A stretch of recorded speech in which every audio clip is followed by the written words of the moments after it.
Hi, we're Kelly and Markus from SceneTV, and today we're here talking to hypnotist Isaac Lomman about his new show.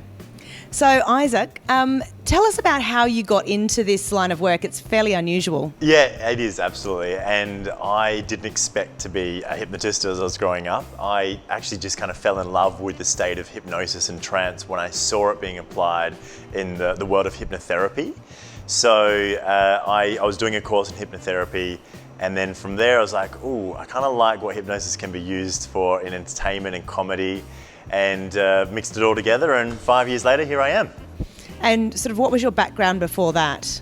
Sales and marketing, and that was my initial interest in the mind and psychology, and it's actually a particular field called neuro-linguistic programming, and so that was the kind of the initial draw card, and then I found out that that was a derivative of traditional hypnosis. And yeah. I can't even imagine what your parents would have said when you said, "Mum and Dad, I want to be a hypnotist." What was their reaction? It was, they're very encouraging. They're kind of a little bit outside the box themselves. My stepmom's an entertainer herself, so she does a lot of kind of the aerial and fire twirling and poi and all that kind of stuff. And I think that growing up as a teenager, seeing her doing that and doing it professionally probably put it in the back of my mind that I could do it as well. But when I said, I was going to be a hypnotist and wanted to use this thing for hypnotherapy, and they had no idea what it was really all about, they're like, okay, yeah, good to see, I guess I wasn't taking the traditional path of going to uni anyway, so they were happy to just see me doing something that I enjoyed. As somebody in the audience, one of the things I was always wondering was, do you have many people that don't follow the suggestion, that don't go under? Like, how often does that sort of happen to you? Every night, so that's a part of the show. Basically, the rule is, if you can learn, you can be hypnotized. So pretty much 99% of us can be hypnotized to some degree. The thing is, on stage, when I'm entertaining people with hypnosis, I'm looking for the people that are going to go the deepest, quickest.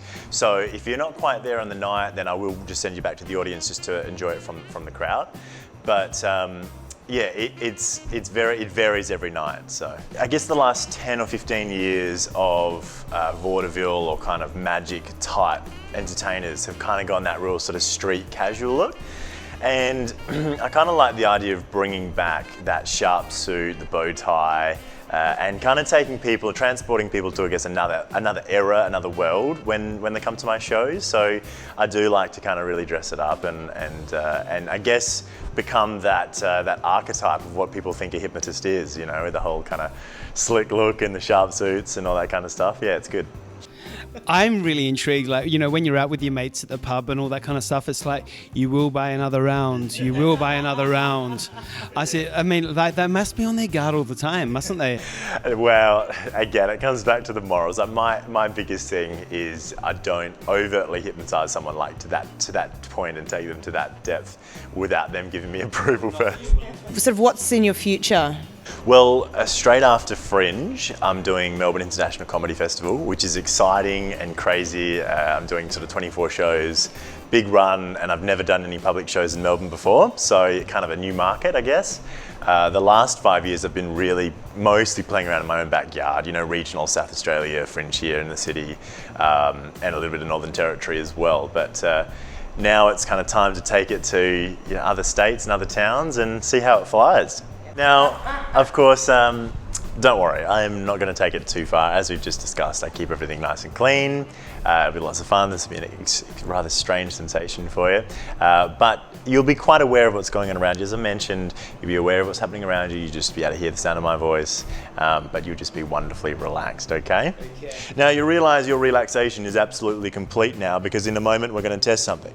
The way that we're going to test something is I simply want you to imagine right now you've got a steel bar running from your shoulder into your fist. That's right, as you sit upright in your chair with your eyes tightly closed, focusing on my voice. That's right, making it strong, powerful fist with this arm. That's right, powerful fist, strong, stuck, stiff, rigid, tight now. That's right, tighter, stronger, more stuck, stiff and rigid. As though you've got a steel bar running from your shoulder all the way into your arm. That's right, all the way into that fist, powerfully stuck tight now. So stuck tight now that even if you were to try to bend that arm, you'll notice that you can't. It gets more and more tight, more stuck, stiff and rigid. So wonderfully stuck tight, strong, stiff and rigid now that even if you were to try to bend that arm, it just gets tighter, more stuck, locked in place. That's right, even if you were to try to bend it, you notice you can't, and as you notice you cannot bend your arm, this gets funny to you. That's right, it gets ridiculous to you. You find that laughter will begin to build. That's right, as you notice that, you'll find that that little smile will begin to build all over your face. The feeling of joy will begin to build up from your top of your head all the way down to the tips of your toes. As you notice that joy, that laughter building up now, getting stronger and stronger, realizing you cannot bend that arm, it gets funnier and funnier to you. That's right, funnier and funnier.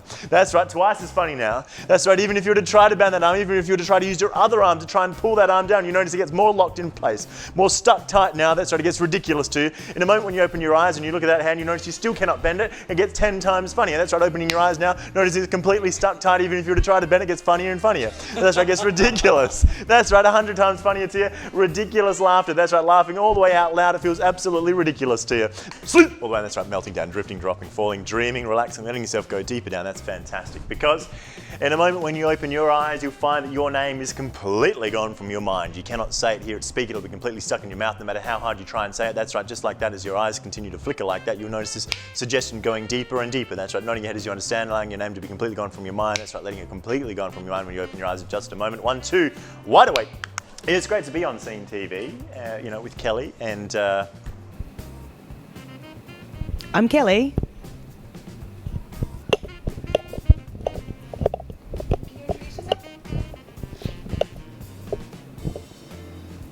I'm Ben.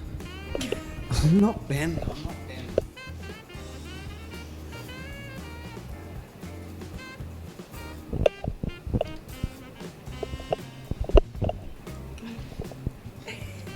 Can you do your intro? Welcome to SceneTV. I'm Ben and Kelly. I don't know. I'm not even Ben. Now, obviously great to be down here at Lindy's Lane. I've never been here before, actually. That's a great little spot. Everything okay there, Marcus? I'm okay. You look a little bit perplexed. It seems to be...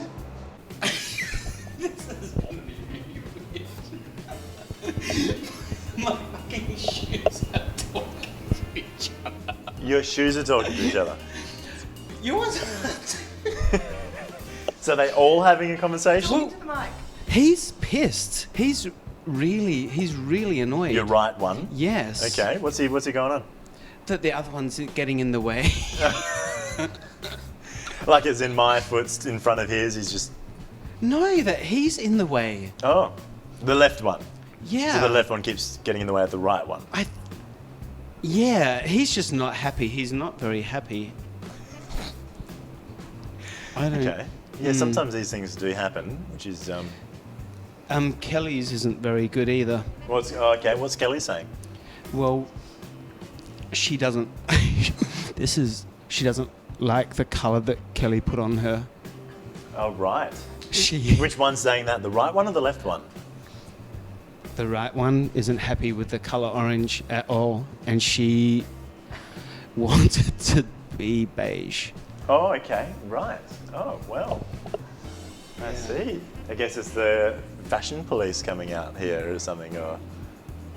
Not that I think anyone should be telling Kelly how to do any of that kind of stuff. She's just so glamorous as it is. But... My right foot actually really likes hers. Oh, so there's a bit of, yeah, okay. It does. Sleep! Deeper down, that's right, all the way, and that's right, letting yourself go all the way in, drifting, dropping, falling and dreaming, that's right, letting yourself go all the way in. In a moment, I'm going to count from 1 to 5. On 5 and not before, you come fully alert and awake back here into the room, feeling absolutely fantastic. Every number that I say, come 20% of the way back into the room, feeling absolutely refreshed and revitalized. But for the time now, you can simply remember to forget and forget to remember everything that has just happened right here, right now. However, when you take a sip of your next beverage, whether it's a water, whether it's a coffee, you'll simply find all of these memories will come flooding back to you all at once. Excellent. What were we up to?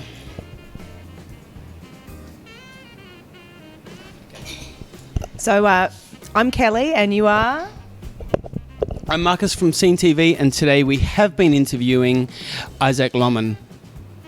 So where can people catch one of your shows? Good point, yes. So I'll be at Gluttony, the Peacock, for the rest of Fringe, every night of Fringe, except for Monday night. Everything okay? Yeah, I'm okay. If you'd like more details, my website's isaac.lomman.com.au. So I'll be on Fringe for the rest of the season, except for Monday nights. And then after Fringe, I'll be in Melbourne International Comedy Festival, hitting that up at the Athenaeum Theatre, which will be lots of fun. You're right there, Marcus. Looks like you're having a few memories coming back to you.